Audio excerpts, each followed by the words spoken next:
Hi, everybody. Welcome back. It's great to have you here again.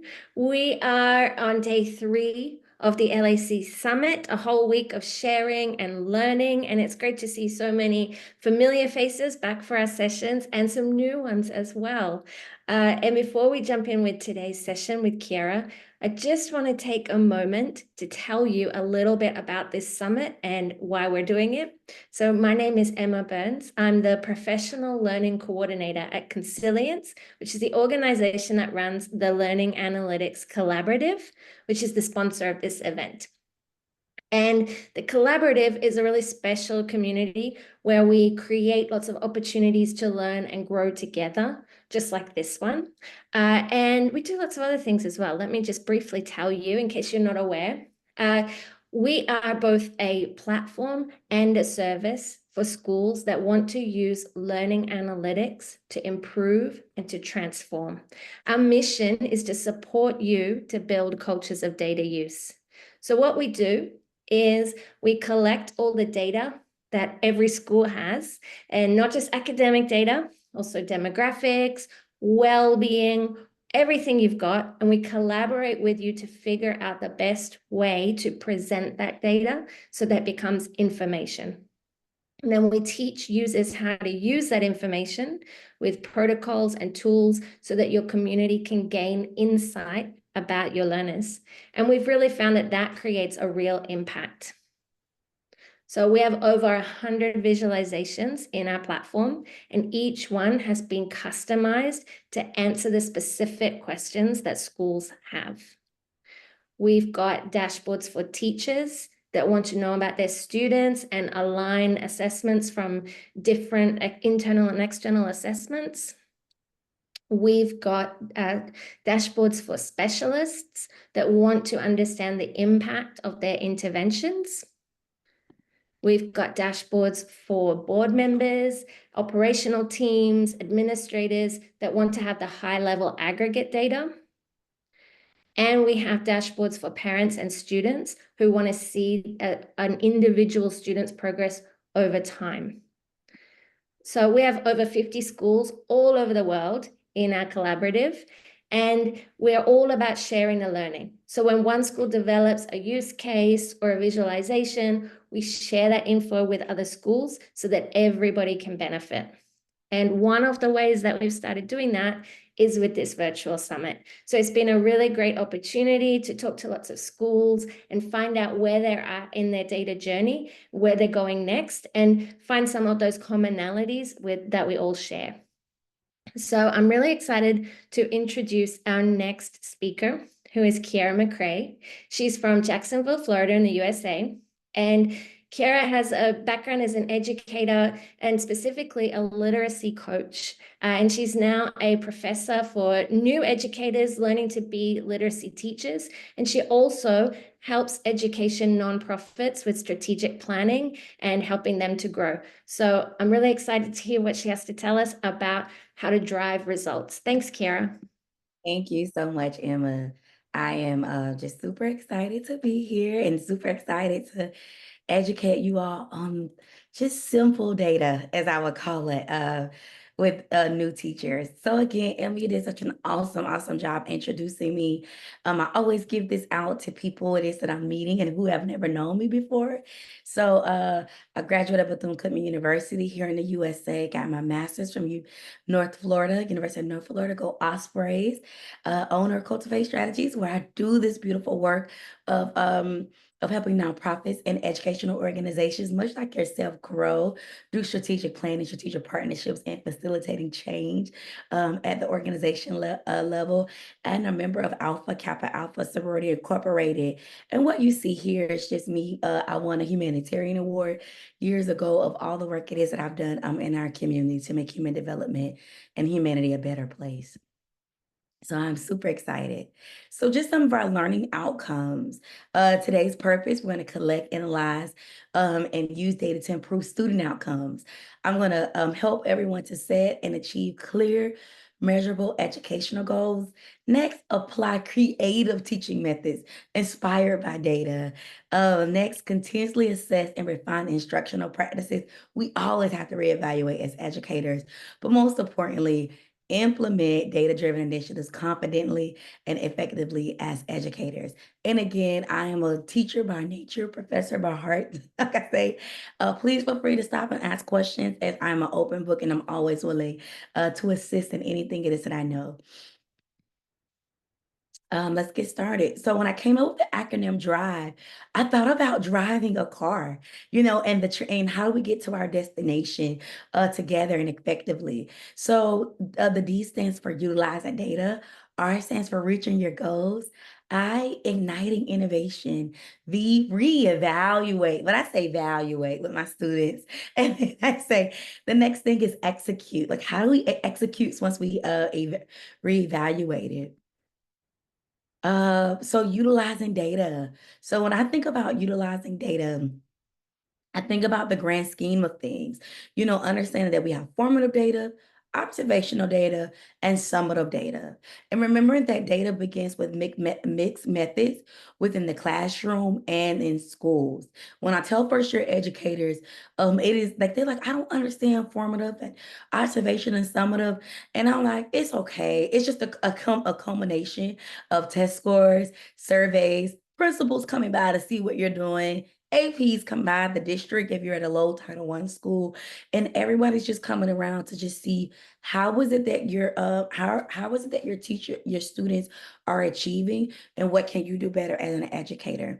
And I always say that effective collecting of data begins with analyzing and interpreting data to inform instructional practices and decision making.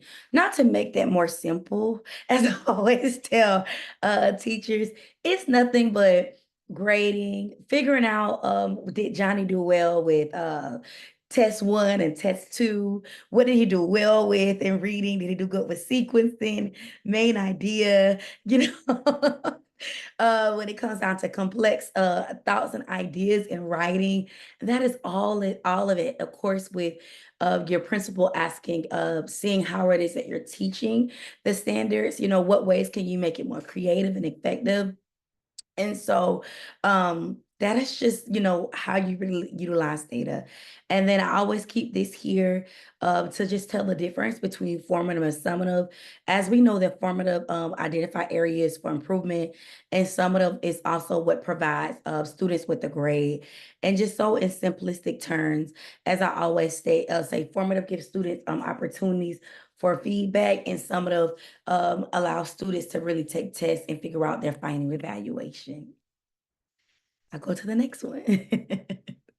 Again, utilizing data. This is what we use it for. We figure out our students advanced, proficient, average, or below average. And the next thing we look for is, what do we use it for? I always say, like, now you got the data, now what? What are we going to use it for? We're going to inform student grouping. Differentiation, again, if I'm low and Johnny is high, I may have to sit with a teacher a little bit more doing teacher-led instruction, or doing group. I may have to see her Monday, Wednesday, and Thursday, versus Johnny may just see her on a Tuesday, or Emma may see them just on a Friday because of their thing. And then of course, instructional strategies. But as I always tell my first year teachers, my students who are striving to be literacy teachers, is when you go into these schools and you get this data, don't get so defeated. Ask yourself, what can I now do differently? How can I show up? And, how can I redo how it is that I'm teaching this thing? And so here's what I always give my students to really think about is this. Can I evaluate? Once I evaluate it, I then need to develop and then analyze, evaluate, develop, and then analyze. And it's a cycle, because once you analyze, you evaluate. Once you develop, you analyze. Like, it is such an ever-going cycle. And so I created this, and anybody can have a picture of this as a way for people to understand what is it that you use and how is it to use data-driven in instructional processes. And I know we only have 30 minutes, so I normally do questions with this, but it is okay. So when it comes down to reaching your goals, I always say once you got this data, you're like, oh my God, I know how to use it. Now, how do I set the goals so that I am setting clear and measurable goals for ultimate impact? And again, this is how you set your culture. Once I like you're gonna this is culture setting right here. I always tell teachers goals and culture setting are hand in hand. And so here are the questions that I use to create goals that will impact student outcomes. Number one, what does success look like in context? What does it look like? Overall for each student, what does like in context? Number two, how do I identify specific metrics that align with the success criteria that I created as the teacher? Remember, nobody knows your students like you know your students. Nobody knows your school like you know your school. So the question is, how do you create specific metrics that align with the success that you created as the educator or you created as the school? As I always tell people, sometimes your school may not be in a position to it meets the state standards or it meets the country standards or whoever your governing body is. But how does it align with what it is that you created for your students? Because you are aware with what your students can do once you have received this data. Now, number three, who and where are they failing behind? Have I, as the educator, identified the deficiencies and gaps? Have I looked at what Emma can do? Have I looked at what Kierra can do? Have I looked at what Johnny can necessarily do? If I do not know these things, unfortunately, I have not sat and really identified where are they failing behind and where are those gaps so that I could create measurable goals for their impact. Remember, this thing is all about the success that you have created as the educator. And next, what areas are critical areas to address? You can't get to everything, so don't stress everything out as a former educator. So, what are important? How can I get this to where they understand they are ready for the next grade or ready for the next level or whatever that looks like? Have I really addressed those areas? And here's the best thing I always tell teachers, which I really should have flipped this. Where are my students doing well? Where can I give myself a pat on the back? What have they really conquered? So where is it that they are doing well? And as you can see, I decided to take the what makes great consultants and great strategies. And I always have my teachers think of yourself as a strategist: who, what, when, where, and why, and how. So this is the way that I decided to set that up. Next thing. And again, this is just a way, a scenario, but we don't have as much time, so I'll skip over it. And again, this is the questions of who, what, when, where, why. So we can meet Johnny's outcome. And you'll see me refer to Johnny because he's my scenario all throughout this presentation. So with igniting innovation, this right here is exploring creative approaches to teaching, learning, fostering critical thinking, problem solving, and creativity within you as the educator. And here's something I always tell I used to be a kindergarten teacher before I ever became a literacy coach. I always tell my teachers, let your students own their data. They can tell you sometimes, they can give you creative approaches to their data sometimes than you can, you know. So allow them, this is a two-way street, you know, what works for them and what works for you. And remember, like, and I always say collaborative, the first thing I'm going to go into is a collaborative learning environment. Allow them to own their data so they're creative and they're problem solving as well and foster a critical thinking. So good thing I always say is diverse student grouping. One thing I used to ask my kindergarten teachers, my students, who do you think you work well with? No, who do you think is a little bit smarter than you or can do this well with you? You know, and they may tell me, I think Jennifer could do this better, or this person could do this better. And so, okay, like so then that's who I'm going to pair you up with. Now, if I see they're just talking and playing, of course, we're going to come back from that. But who is it that you work well with? And then the next thing I always say is open communication. So allow them to create innovative approaches to even what it is that they're doing in their testing or in their student group and even in their working. Allow for open communication as this ignite innovation as well. It comes up with new thought process and new ideas for them as well. And blending learning tools. I see that LAC offers things, and I realize, and I'm not trying to endorse anything here, but what really well is iReady. Like me and my students, we did a lot of iReady and a lot of different blending learning tools that I knew were just great for them. The next thing is project-based learning, everything doesn't have to be black and white. Everything doesn't have to be tests. It doesn't have to be anything. So I used to think that service learning was such a great way where we would go out when we had, again, as a former kindergarten teacher, my favorite thing, my favorite grade I ever taught, we would talk about plants and we would have to read about plants. So the best way to go do it is to go plant a plant, and so they can actually create journals of where it is that it's growing and how is it that it's doing. And so how the sun and the water and the rain kind of like, come all together with this. And so that was a great way for us to take creative approach to just really, you know, fostering thinking and problem solving and creativity. But most importantly, how ask yourself and ask your students and assign projects where they really can investigate and respond to complex questions and challenges. You will be surprised at what you can do through PBL learning because you are allowing students to really put on an open mindedness and you are allowing them to really problem solve and think through. One thing I saw really great in all the grade levels that I teach, and even as a literacy coach, I would go buy the students magnifying glasses and detective hats. And we would go, and I would say, I want every month for them to be a detective for a day. And so that was PBL learning just through that. And the next thing is subject-based of investigations. I would do literacy circles with creative expansions. We would do mathematical modeling projects where the students created on their own mathematics. And they did their own teaching on chart paper or anchor chart paper. And then science inquiry projects where they would come up with their own hypothesis and they would create groups around how was it that they were going to solve it based on interest. And so these are ways that I know are effective for ignited innovation. And again, I always do scenario-based learning because this is something I'm passionate about. The next thing is re-evaluating. So learn how ongoing assessments and reflection can help you continuously refine your instructional practices and adapt the ever-evolving needs of your students. Remember, Emma may be doing well in first quarter, but in third quarter, we're like, oh my God, Emma, we studied this, or Kierra, we studied this, or Johnny, we studied this. So it is an ongoing cycle of always evaluation. And for my educators who are on here, I'm going to say, take a deep breath.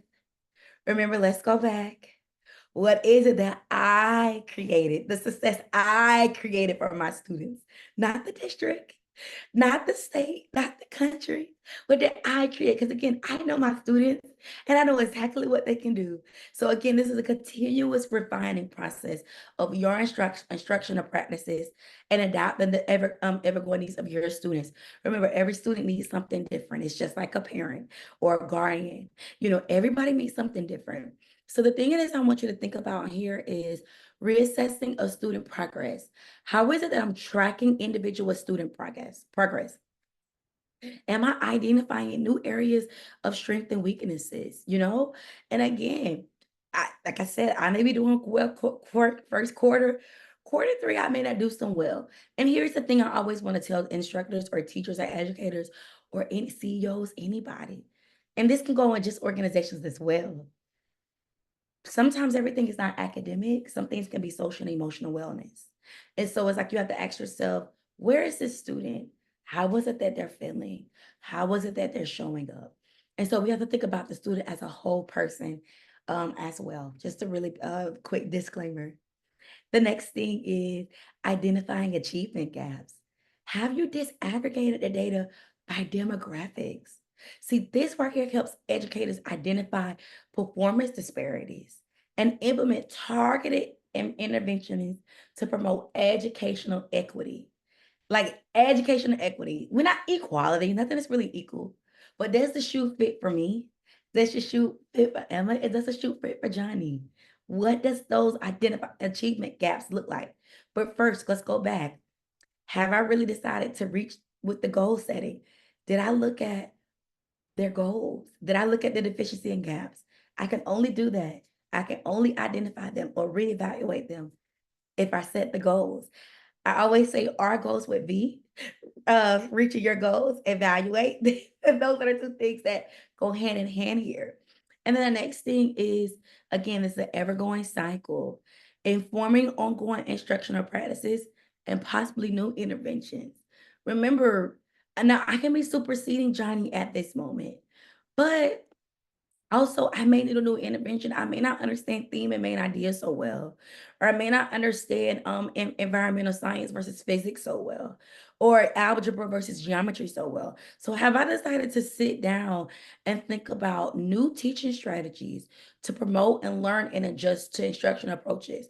What you may see is I may now have an IEP, which is an individual education plan, where they say I got diagnosed with ADHD around quarter two, of the school year.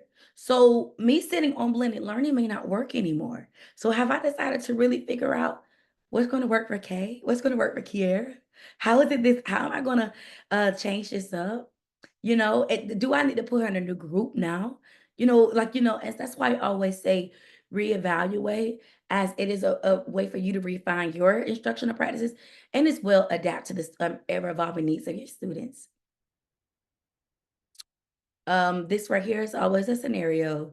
And just some work it is I used to do with my students, how I had to readapt some things with the Harlem Renaissance because they were not getting it. And they were cheating. So we had to get some stuff done. And again, the E, and this is pretty much the ending of this, but I really want to take some time, is implementing data-driven initiatives. And this right here is my old principal say is data culture. Like this is how we really, really do it. So I always say, this is just some research of data-driven instruction is very powerful as they help educators to tailor their teaching strategies to meet the individual needs of our students. By analyzing student performance data, teachers can learn, identify gaps, targeted goals, and monitor progress, ultimately leading to improved outcomes. This is just by Hamilton. The next thing I would say is when teachers utilize informed instruction, they can make more accurate and timely decisions about instructional practices and interventions. Again, you always want to be up to date. You always want to have current data. And I always tell teachers, like, don't get so upset when you see it. Just go back to the drawing board. And remember, sometimes you only get to see it quarterly. And for those who are in high school, you get to see it sometimes every 2 weeks. But it's okay. Again, this is always to make you better and the student better. It's a two-way in exchange. And the next thing is I always say without the use of data instructing, you may rely on anecdotal evidence or institution guidance. And then again, that's not really effective if you don't really know what your students are struggling with. And so that's just that in a nutshell. And then, I always say who are our stakeholders, but our students are always our stakeholders. That is who makes the decisions with us. I always say administration is beautiful, but our students are really who we're making the decisions with. And then lastly, as I always go in, this is the short version of this, but I'm just super excited. I hope you got the nut and the meat and the bulk of this. Are executing. Again, D is for utilizing the data. R is for reaching your goals. I is for igniting innovation. V, reevaluate. Like I said, my students evaluate, as it makes us both better. E, execute. And again, I just want to make sure that we're understanding this. This is an ever-going cycle. You're going to evaluate. You're going to need to develop some new goals. You need to analyze those new goals and evaluate again. Is this working? Do I need to redevelop? Do I need to reanalyze? And so it's an ever-going cycle. And then again, structured time and collaboration with colleagues and interpreting data with your administrator or coach. I used to sit out with my team every other week with teachers during our PD sessions, but also every week, especially my new teachers. I know they can get overwhelmed with this. So I would say, okay, let's break this down in layman's term. So let's do this. It really does build data-driven schools, but truly just data-driven culture. It does that. And then here's all my references, as I don't want anybody sue me. And then here's the Q&A. Do we have any questions? Okay, thank you so much. I think it's really refreshing we've had so many talks from administrators thinking about the big picture and looking at it at that top level. And it's really refreshing to think about what this means for the teachers on the ground and how Yes. are they going to be collecting this data and using this data. So I think this is a really timely reminder of all the different ways that that they can collect and use the data that we're sharing. So thank you. You're so welcome. I hope this helps. Yeah, and is there any, oh, great. Supriya, you have a question. Yes. Good evening, Kierra, and good evening, Emma. I'm Supriya. I'm from Delhi. Oh, sorry, Gurgaon, Pathways School, Gurgaon. So my, question here is that, I mean, it's a wonderful, acronym that you shared of DRIVE. And I, at my school, I'm the PYP coordinator, and we are collecting data because I'm into PYP. Hence, we don't have grades, we don't have numbers, and so our majorly across primary, it's all about anecdotes. It's all about, rubrics, continuums, and teacher observations. So that is also data for us. So now IB also talks big time about data collection and how are we using that data to have that impact on children. So my, question here is that apart from these anecdotal teacher observations and your formative data, so time is never our friend. So how do we go back to our, again, maybe children who need that kind of support or children who need that kind of accelerated challenges? So how do we take care of that within that schema of work when we know that there is curriculum completion also to be attained? Mm. That is such a complex thing. Okay, so here's the thing. I love the way that you guys' education is set up. I'm here in the USA and all we do is numbers. It's the way you have numbers and things. However, the beautiful part about being a kindergarten teacher is what you say, the anecdotal part. You really noticing your students' strengths and weaknesses. Here's what I saw with my students who are new, did not have great like numbers and things like that, but I was able to tell as an educator, with just that anecdotal evidence and just there's like my student observations and things, what I was able to do and to ensure that and the question was to ensure that we're getting throughout the curriculum, right? You're right. One thing that I saw was what really, really helped is, and I hate to say it, is parent involvement, right? Is that remember, like sometimes these students are not able to, or guardianship environment. I don't want to always say parents because some people are guardianship. I want to be correct with my words. Is that we will have to sometimes send some things home. I mean, I know it sounds like insane to ensure that curriculum is being met because sometimes we don't know if there is a disability or inability to sometimes complete because there's only so many hours within a day, transparently. But what I have seen was that we build even a data-driven culture with the parents, saying, hey mom or hey dad or hey grandma, granddad, whoever is guardian, hi, we only have 8 hours. I mean, 7.33 hours in a day. I want to be very transparent, and unfortunately, I'm not able to get Johnny throughout the curriculum. I'm not able to do this. So I'm asking at home, is there a way with whatever subject he's missing, Supriya, Miss Supriya, whatever subject he's missing or whatever it is that he's lacking, are we able to do this for an hour at home? Are you able to gauge this with him at home? And can you bring this back? And so we call it supplemental instruction because the parents have to now be on board, for it to be done, because again, time is of the essence for educators. We can't do everything. So I will always tell my what we call primary, which is our K through second PK through T teachers in the schools.